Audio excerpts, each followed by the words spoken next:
po sa inyo na. Magandang hapon po. At syempre, maraming salamat po sa akin. Sa akin. Yes. Ang gwapo sa personal. Ito pa eh.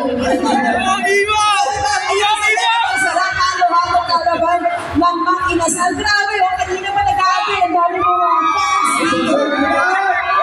Ano mga masasabi mo sa iyo mga fans this afternoon? Ay, maraming salamat po sa pagpunta ng hapon. At sana mag-ituto tayo lahat dahil ngayon ay Pag-asal Day. Yes, by the way, thank you so much. Pinagbigyan mo kami and grabe.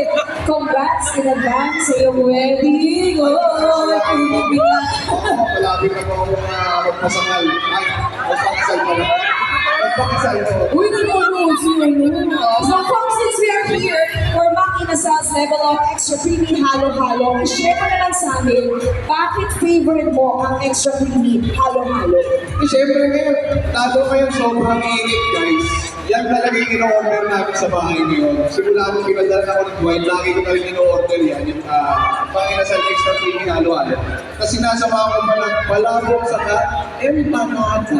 Ayun, oh. Ang sarap! Oh, mamaya, try natin yung combination na yan. Yeah. Halo-halo at empanada. O dahil dyan, bigyan mo naman kami ng konting halo-halo dance please. Okay lang ba? Wala kasama ko. Halo-halo guys. Tapos, Halo kayo lang. Halo kayo lang. okay na. Meron tayong dancers here para tulungan tayo. Okay.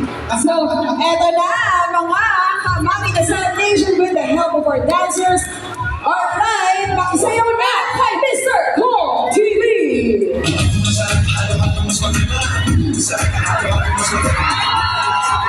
Your word.